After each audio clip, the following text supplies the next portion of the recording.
네, 오늘은 한평생 은총과 복에 겨워 사는 이 몸, 한평생 은총과 복에 겨워 사는 이 몸이라는 제목으로 하나님 말씀 증거하겠습니다. 이 다윗의 시편 26편 제일 마지막 6절은 이 시편의 절정을 이루는 결론이었고 또 다윗의 개인적인 결심이기도 합니다. 그런데 여기 개역 개정 번역하고 또 공동 번역하고 이 두 번역을 방금 제가 읽었던 개역 한글 번역하고 비교를 해봤습니다. 그랬더니 참 재미가 있어요. 아주 우리 마음에 이해를 돕는 그런 번역입니다. 그래서 제가 좀 소개해드리겠습니다. 이 보시면 개역 개정에는요, 시편 23편 6절에 내 평생의 선하심과 인자심이 반드시 나를 따르리니 내가 여호와의 집에 영원히 살리로다. 그 다음 이제 공동 번역을 보실까요? 시편 23편 6절 한평생 은총과 복에 겨워 사는 이 몸 영원히 주님 집에 거하리이다. 아멘. 이 같은 성경절 6절 말씀을 두고 이 두 번역이 조금 다르게 표현을 했는데요, 이 다른 점도 있고 또 공통점이 있습니다. 먼저 이 공통점은 맨 마지막 부분인데요, 여호와의 집, 또 주님의 집에 살겠다, 거하겠다, 이런 공통점이고요. 다른 점은 하나는 평생의 하나님의 선하심과 인자하심이 반드시 나를 따른다라고 했고요. 또 다른 번역은 한평생 은총과 복에 겨워 사는 이 몸, 이런 표현으로 이렇게 좀 다르게 표현했지만 사실은 어때요? 사실은 다 같은 표현입니다. 같은 뜻이에요. 저는 개인적으로 이 공동 번역의 표현이 더 우리 한국 사람 정서에 맞고 또 마음에 더 이렇게 가까이 다가오는 것 같아요. 여러분은 어떻습니까? 네. 그래서 얼마나 이 공동 번역이 제 마음에 쏙 드는지 제가 한번 좀 계속 이렇게 반복해서 읽어봤어요. 근데 이 부분이 참 좋아요. 평생 하나님의 은총과 복에 겨워 사는 이 몸. 여러분 좋습니까? 은혜로워요? 여러분 이제 한번 각자 이렇게 좀 이 부분만 이렇게 좀 함께 한번 읽어볼까요? 네, 여기 공동 번역 이거 띄워주세요. 네, 여기 어느 부분만 읽으시면 되는가 하면 평생 하나님의 은총과 복에 겨워 사는 이 몸. 제가 이렇게 한번 해보려고 그랬는데 잘 보십시오. 평생 하나님의 은총과 복에 겨워 사는 이 몸. 여러분 좀 따라 하시겠어요? 제가 먼저 선창하면은 여러분도 한번 이렇게 해보세요. 너무 은혜롭습니다. 제가 합니다. 평생 하나님의 은총과 복에 겨워 사는 이 몸. 시작. 평생 하나님의 은총과 복에 겨워 사는 이 몸. 아멘. 자, 여러분도 평생 하나님의 은총과 복에 겨워서 사시고 계십니까? 아멘, 아멘. 이 시편 기자 다윗의 이 마음을 이 공동 번역이 아주 절절하게 표현을 한 것 같아요. 평생 하나님의 은총과 복에 겨워서 감당할 수 없이 너무 감격스러워서 이 몸을 감당할 길이 없다는 그런 표현 아닙니까? 이야, 놀라운 하나님의 은혜입니다. 그래서 오늘 이 설교 제목을 여기서 제가 바로 따왔습니다. 그래서 설교 제목이 참주는 이제까지 제가 가진 설교 제목보다 제일 좋은 것 같아요. 그래서 이 평생 은총과 하나님의 복에 겨워서 사는 몸이 어떤 것 때문에 겨워서 사는지, 그걸 두 가지 우리 말씀을 가지고 좀 더 자세히 좀 살펴보겠습니다. 자, 첫 번째입니다.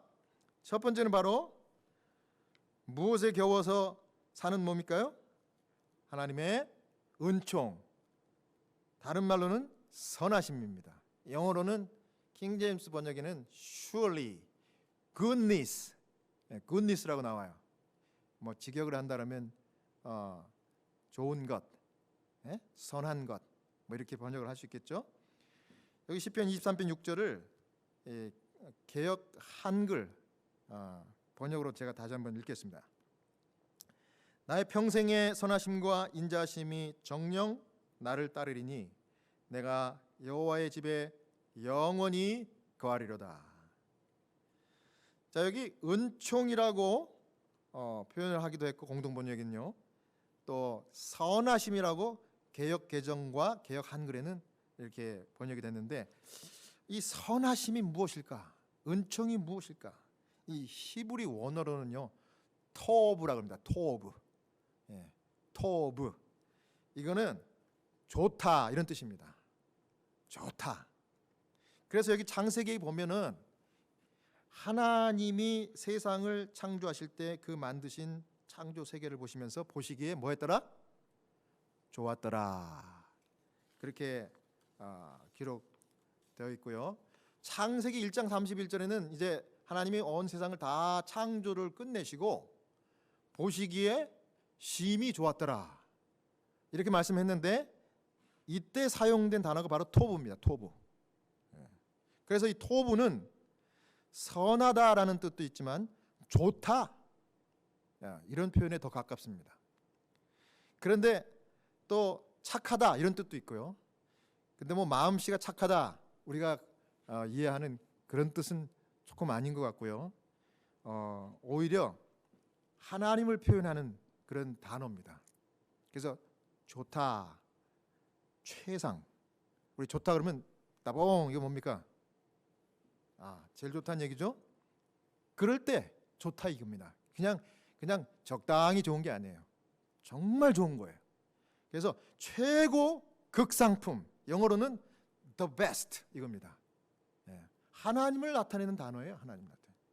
그래서 하나님이 평생 나에게 좋은 분이다 이런 뜻입니다. 선한 분이다. 근데 어떻게 좋은가?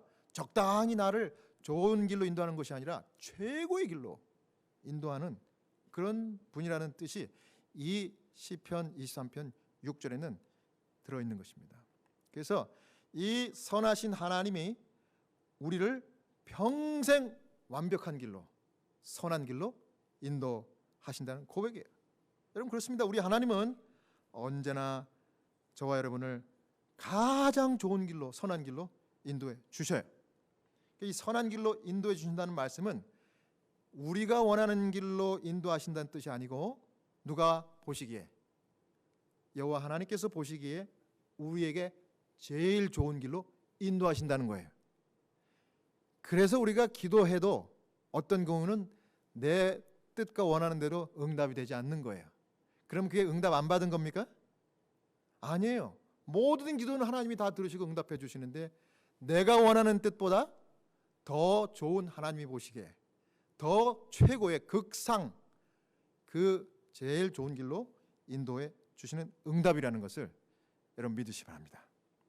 그래서 로마서 8장 28절이 바로 그런 뜻이에요. 로마서 8장 28절 여기 뭐라 그랬습니까? 우리가 알거니와 하나님을 사랑하는 자 곧 그 뜻대로 부르심을 입은 자들에게는 모든 것이 합력하여 선을 이루느니라. 자, 여기서 말하는 선도 아까 우리 시편 23편 6절에 선하신 똑같은 겁니다. 그래서 하나님을 사랑하는 자, 이 하나님을 사랑하는 자를 여기 구체적으로 뭐라고 표현했습니까? 여기 로마서 8장 28절에 그 뜻대로 부르심 받은 자들에게는 하나님이 모든 일을 계획해서 그것이 다 합력해 가지고 그 당사자에게 제일 좋은 곳으로 형통케 하신다는 그런 약속입니다.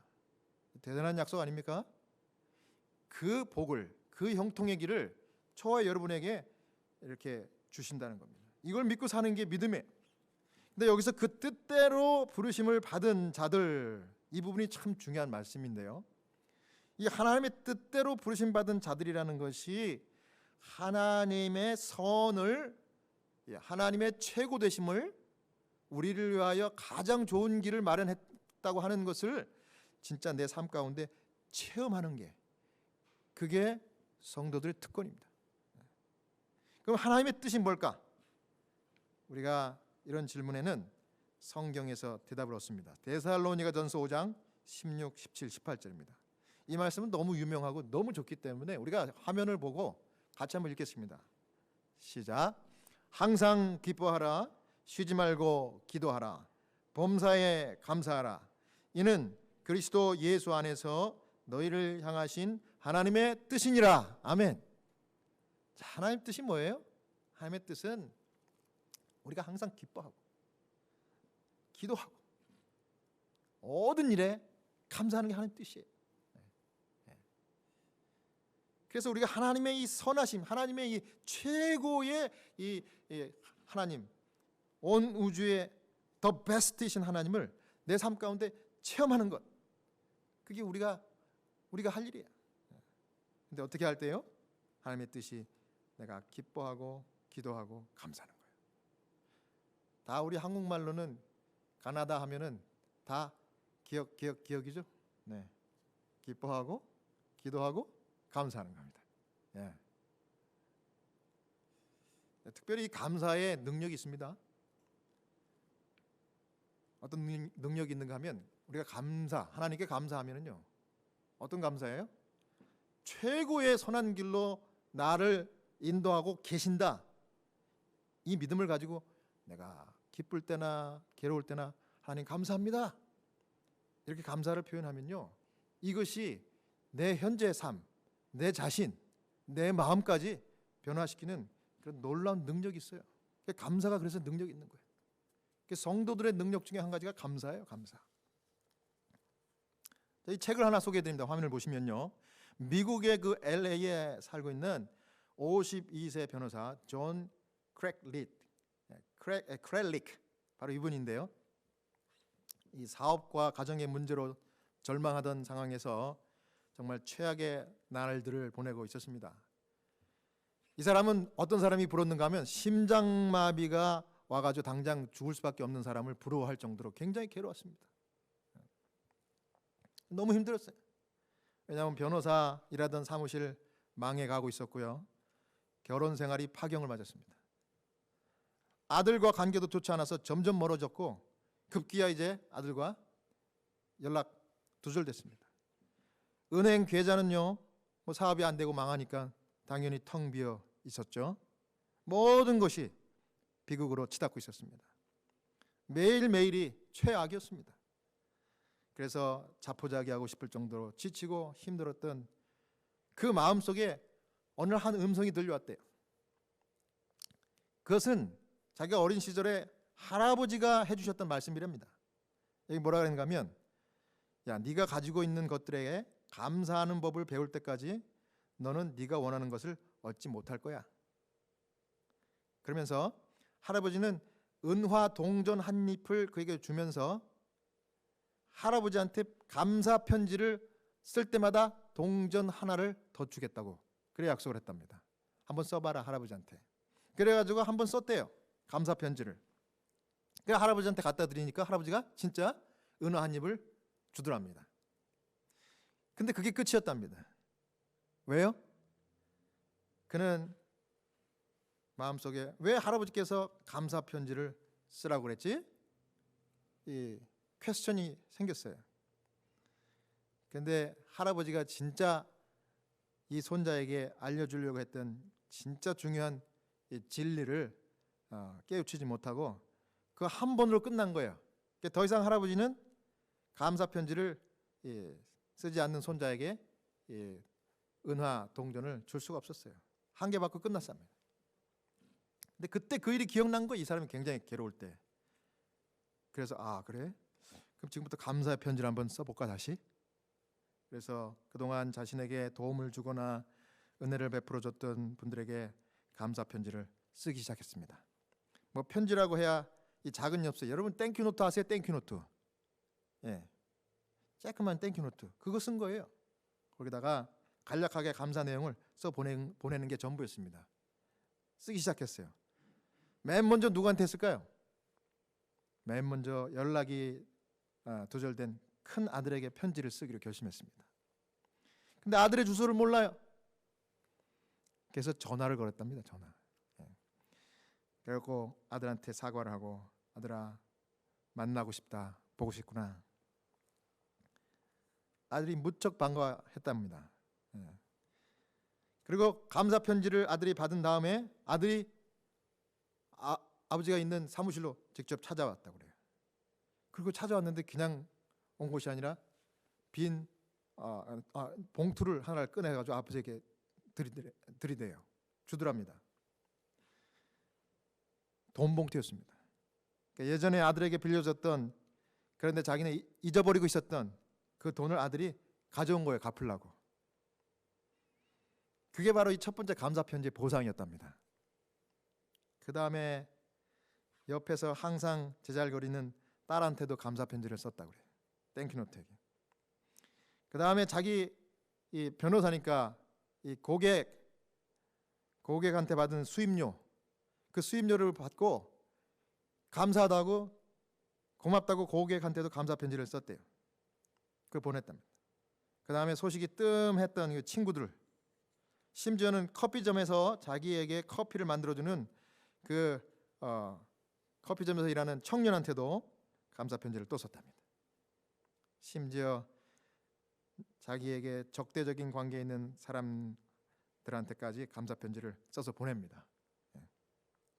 이 감사 편지를 쓰면서 이 사소한 것들에도 감사거리를 발견하게 되었고요. 나중에는요, 자신이 감사해야 할 사람들과 또 그들이 주었던 은혜의 선물들을 하나의 목록으로 만들어 가지고 감사 편지에 족적을 남기기로 그렇게 했답니다. 그러는 사이에 그는 주변 사람들을 바라보는 자기의 시각이 변화되기 시작했답니다. 그걸 깨달았대요. 모든 것을 감사 시각으로 바라보게 됐대요.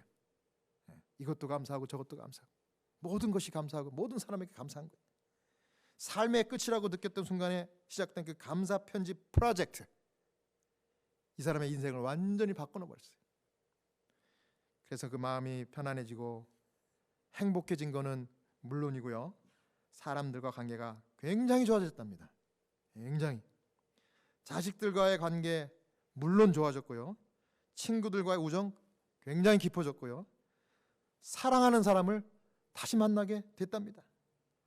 그것뿐만 아니라 365번째 감사 편지를 마쳤을 때는 그 사업이 다시 번창했대요.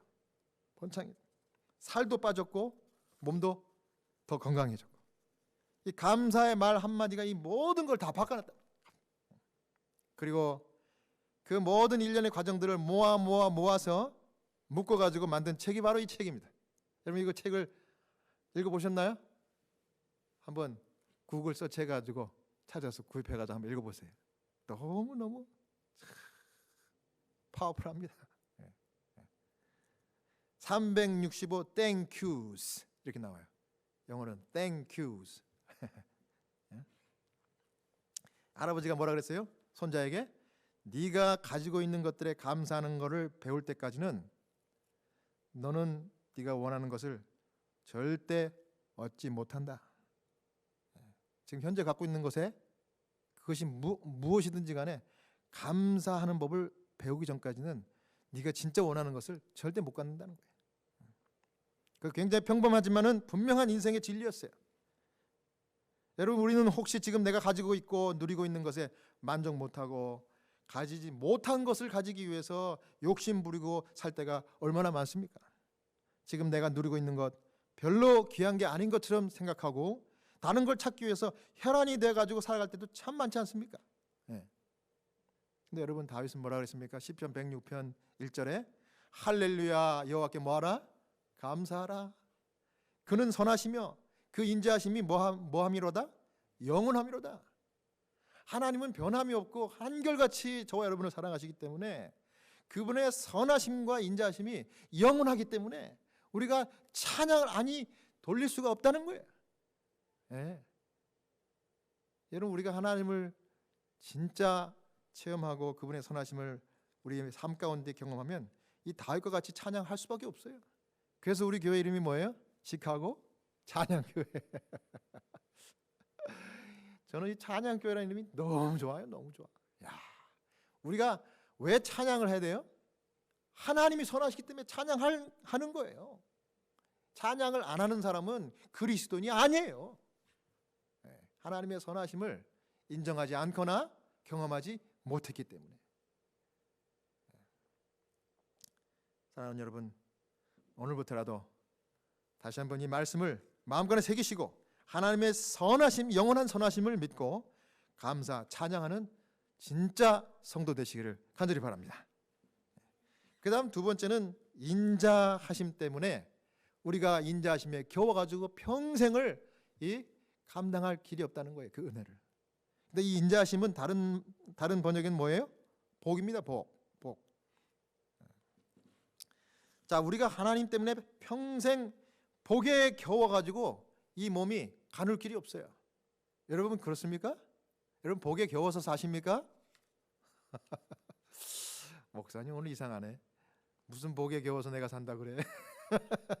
그러면 여러분 자세히 좀 이렇게 자기가 가지고 있는 것들, 여러분 자신의 삶을 한번 명상 묵상해 보세요.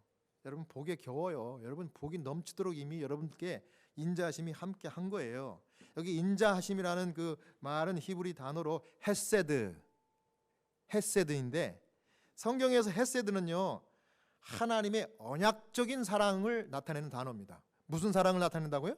하나님의 언약적인 사랑을 나타내요. 요즘 우리가 이 신명기를 배우고 있죠. 우리가 요즘 계속 강조하면서 배우고 있는 것은 뭐예요? 언약적인 하나님의 사랑이에요. 그러니까 언약적인 하나님의 사랑이라고 하는 것은 우리를 사랑하신다고 하신 그 말씀을 하나님은 끝까지 지킨다. 감사합니까? 하나님이 너를 사랑한다, 저와 여러분을 사랑한다고 하신 그 언약적인 그 말씀은 하나님이 끝까지 지킨다는 거예요. 이 굉장히 중요한 신학입니다. 이게 왜요? 하나님은 어떤 분이라는 뜻이에요?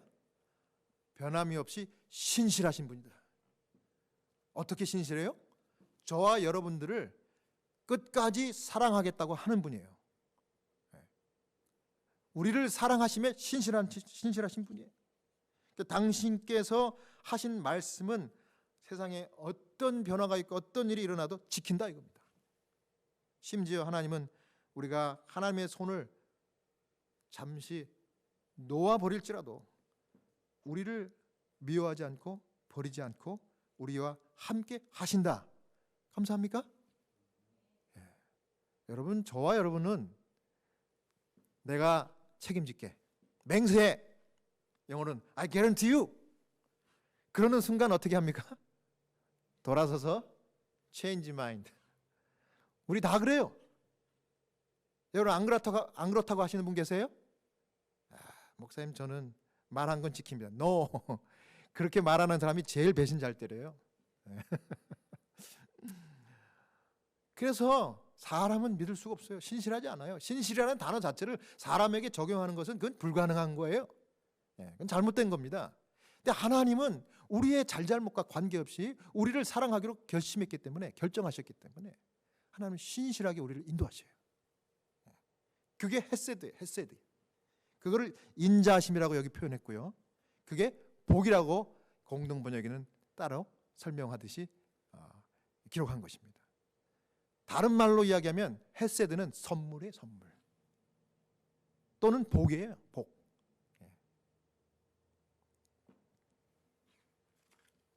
뿐만 아니라 하나님께서는 우리 죄를 어떻게 하겠다고 하시는 거예요? 언약적인 사랑으로 우리의 죄까지도 용서하겠다 선언하셨어요. 어떤 죄를 진다 할지라도 내가 하나님 앞에 나와 용서해 주십시오. 그 용서를 구하면 우리 모든 죄를 무엇같이, 흰눈같이, 양털같이 깨끗하게 사해 주겠다. 그게 바로 하나님의 헤세드 사랑입니다. 언약적인 사랑이에요.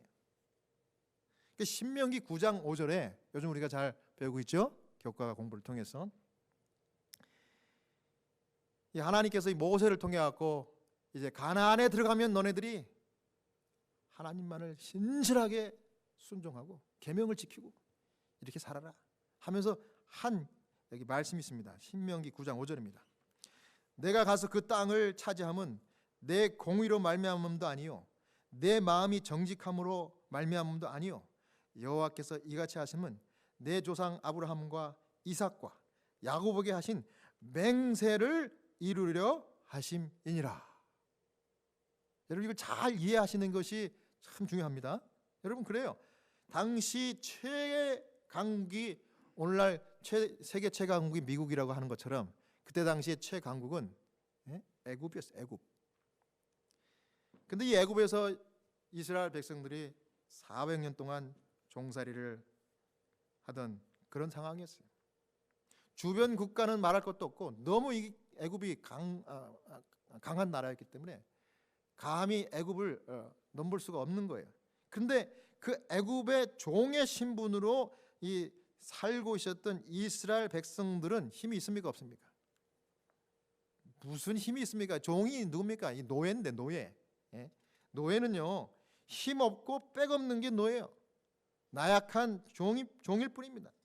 그래서 이 노예들은 애굽에서 애굽 사람이 때리면 맞아야 되고 주는 대로 먹고 일 시키면 고되고 힘들어도 일해야 되고 그저 노예로 힘없이 살아가다가 죽는 게 노예였어요. 그게 이스라엘 백성들이었습니다.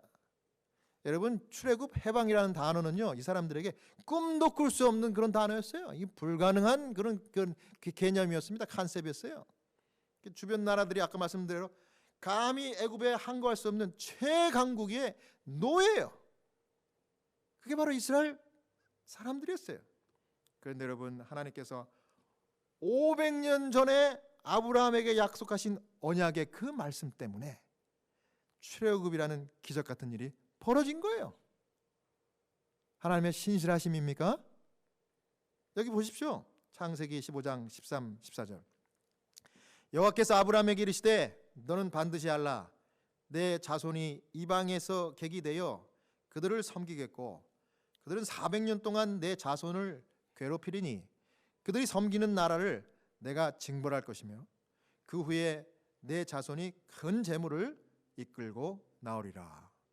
500년 전에 하신 아브라함에게 하신 언약의 약속입니다. 하나님이 약속하셨어요. 여러분 하나님께서 아브라함과 같이 말씀대로 순종하고 진심으로 하나님을 사랑하는 그 백성들에게는 언약을 맺으셔요. 언약을. 그런데 그 언약을 맺으시면요 그 언약을 맺고 난 다음에 하나님께서 그 언약을 지키시는데 그 언약의 혜택이 자자손손 몇 대까지 갈 것 같아요? 여러분 성경에 너희가 나를 사랑하면 몇 대까지 복을 받을 것이다? 10대요? 아니요. 100대요? 1000대 1000대 1000대를 제가 계산해 봤더니 이 계산이 안 나와요. 여러분 그래서 그 약속 500년 전에 하신 아브라함과의 약속 때문에 정말 어떻게 생각하면 너무 대가 오래됐기 때문에 세월이 많이 지났기 때문에 전혀 상관이 없는 그 후손들에게 하나님이 그 약속을 지키신 거예요. 그들의 노력과 그들의 어떤 공로하고는 전혀 관계가 없이 그 조상 아브라함의 신실함, 그 순종하는 마음, 사랑하는 마음에 하나님이 기뻐하시고 언약을 세운 것이 그 후손들 이 출애굽 당시 그 노예 생활을 하고 있었던 거지 같은 그 백성들을 하나님께서 정말 구원해 주셔가지고 기적 같은 출애굽을 일으켜 주신 겁니다. 여러분 하나님께서 당신의 언약을 지키시는데 방해될 것이 있어요 없어요? 없습니다. 하나님 못하실 것이 없어요. 원하는 것은 다 해주실 수 있어요. 그러니까 여러분 조상 잘 만나서 후손들이 복 받은 거예요. 이스라엘 백성들이. 누구 잘 만나서요? 조상 잘 만나서. 하나님은요 아까도 제가 말씀드렸지만 출애굽기 34장 7절에 여기 보십시오. 인자를 천대까지 베풀며 악과 과실과 죄를 용서하나 형벌 받을 자는 결단코 면제하지 않고 아비의 악을 자손 3, 4대까지 보응하리라. 하나님은 인자를 천대까지 언약적으로 베푸시는 반면 언약에 불충실한 사람들은 3, 4대까지 보응한다는 얘기예요. 이 앞부분을 여러분 좀 주목해 보셔야 합니다. 하나님은 언약에 신실하신 하나님이세요. 그리고 어떤 자에게 천대까지 자자손손 인자하심을 헤세드의 복을 베푸실까요? 신명기 7장 9절에 나옵니다. 한번 보십시오. 굉장히 중요한 성경 말씀이에요. 그런즉 너는 알라 오직 내 하나님 여호와는 하나님이시요 신실하신 하나님이시라. 그를 사랑하고 그 계명을 지키는 자에게는 천대까지 그 언약을 이행하시며 인애를 베푸시되. 인애라는 말이 여기 헤세드입니다. 헤세드. 예? 우리의 공로하는 관계없이. 그런데 무슨 자를 하나님이 사랑한다고 그래요? 하나님을 사랑하고 그 계명을 지키는 자. 근데 여러분 자세히 읽어보면 계명을 억압적으로 강압적으로 지키는 자, 율법주의자를 가리키는 말이 아니에요. 하나님의 헤세드, 하나님의 언약의 사랑을 깨닫고 그것을 체험해서 오늘 나의 나된 것이 너무나 감사하고 은혜니까 그게 감사해가지고 하나님이 원하는 뜻이 무엇인가? 예? 기억 3번이라 그랬죠? 항상 기뻐하고 쉬지 말고 기도하고 범사에 감사하는 거예요. 근데 항상 기뻐하고 쉬지 말고 기도하고 범사에 감사하는 그런 하나님의 신실한 아브라함과 같은 자들이 되면은요, 아브라함과 같이 하나님이 원하는 계명을 마음으로 지키는 거예요. 나도 모르게. 내가 사랑하는 분이 원하는 뜻이니까. 그러면 천대까지 언약해. 여러분 오늘 우리가 이만큼 혜택을 누리고 복을 받고 사는 것은요, 여러분 저와 여러분이 잘나서 그런 게 아니라 우리 조상이나요, 어쩌면 여러분들 조상들이나 다른 분들이, 다른 성도들이 아브라함처럼 하나님 사랑하고 계명을 지키고 여러분을 위하여 기도하고 있고 기도했기 때문에 그런 거예요. 여러분 믿으세요? 누군가가 기도하는 거예요. 그 혜택을 여러분 우리가 누리고 있다는 거예요. 왜요? 누가 신실하기 때문에. 언약의 하나님이 신실하신 분이기 때문에. 한마디는 뭐예요? 헤세드, 은혜. 그래서 아까 우리가 찬양 부를 때 하나님의 은혜 뭐라 그랬어요? 나의 나 된 것은 다 하나님 은혜라. 한량없는 은혜, 갚을 길 없는 은혜. 얼마나 은혜입니까 여러분? 저는 이 노래를 매일 부르고 싶어. 은혜를 깨닫는 것이 성숙한 그리스도인이에요 여러분. 은혜. 그리고 나에게 현재 주어진 것이 이렇게 귀하고 값진 은혜구나, 사랑이구나, 감사할 일이구나. 이거 깨닫는 거, 그거 깨달으면 하나님이 더 많은 것으로 채워준다는 거예요. 그게 아까 그 손자에게 할아버지가 너 지금 갖고 있는 거 감사하는 법 깨닫기 전에는 네가 원하는 것 얻지 못해. 진리입니다.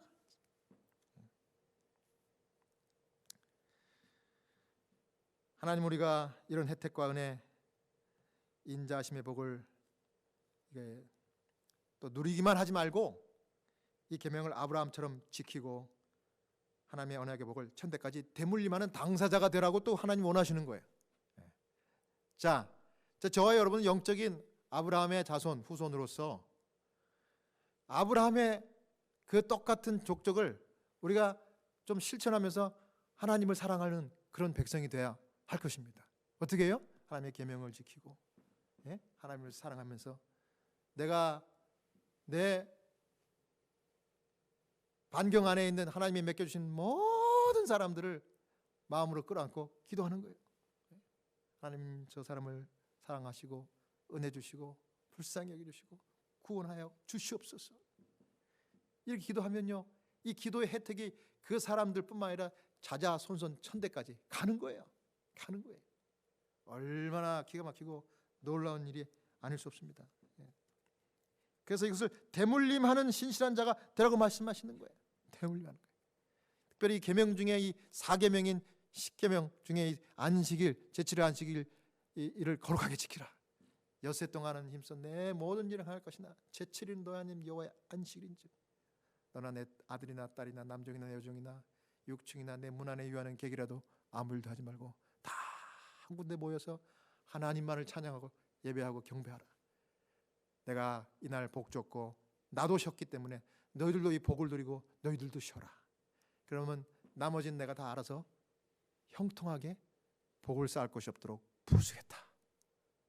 여러분, 저는 이 일월화수목금토 이 토요일 제7일 안식일을 매주마다 지키고 하나님 말씀대로 순종하면서 이 강단을 붙들고 이 예배를 드리고, 비록 여러분 소수지만은 이렇게 하나님을 예배하고 경배할 때 얼마나 감격스러운지 몰라요. 이 보통 일이 아닙니다. 이게. 하나님이 우리를 다시 한번 자기의 자녀로서 다시 확인시켜 주시고 하나님이 더 많은 것으로 우리가 감사할 때 채워주는 기가 막힌 순간들입니다, 여러분. 그래서 이 날은요 달라요. 이 날은 여러분들이 틀리게 보입니다. 특별히 여러분 성전에 이렇게 코로나를 이기고 나와서 직접 하나님을 아련하듯 예배드리는 여러분들을요 누가 지켜보고 기뻐하시는 거예요? 삼위 하나님께서 지켜보시고 천사들이 함께하고요. 예? 야, 정말 하나님의 말씀을 아브라함처럼 지키는 신실한 자들, 나의 어여쁜 자들아, 이 복을 받으라. 이게 여기 이것을 삶 가운데 체험하는 것이 신앙의 믿음인 거예요. 그것이 성숙의 길로 가는 지름길입니다. 부자선지자 370페이지에 있는 말씀을 제가 이 부분과 연결해서 소개해드리고 말씀을 맺겠습니다. 은혜의 언약은 에덴에서 처음으로 사람으로 더불어 맺어졌고 타락 후에 여인의 후손이 뱀의 머리를 상하게 하겠다는 하나님의 약속이 주어졌다. 이 언약은 모든 사람에게 용서를 제공하고 그리스도 안에 있는 믿음을 통하여 순종할 수 있도록 돕는 하나님의 은혜를 제공하였다. 그것은 또 하나님의 율법에 대한 충성을 조건으로 그들에게 영생을 약속하셨다. 사랑하는 여러분, 하나님의 계명, 하나님의 율법, 하나님의 약속을 붙들고 아브라함과 같이 정말 언약에 신실하신 하나님께 늘 감사 찬송 올려드리고 그 헤아릴 수 없는 은혜와 사랑을 주신 하나님께 감사하고, 그래서 마음으로부터 오는 정말 진심으로 하나님을 따르고 순종하는 그 순종의 삶을 통해서 하나님 계명, 십계명, 안식일 계명을 포함해서 이와 같이 신실히 지키심으로 하나님께 영광, 기쁨 드리고 이웃들에게는 큰 은혜가 되는 그런 여러분 다 되시길 바랍니다. 이게 바로 내가 여호와의 집에 영원히 거하겠다라고 하는 다윗의 평생의 고백이요 시편 23편 6절 결론입니다. 여러분, 평생에 하나님의 선하심과 인자하심이 정령 나를 따라서 한평생 나의 하나님의 은총과 복에 겨워 사는 이 몸들이 다 되시기를 간절히 바라면서 오늘 말씀을 마치겠습니다.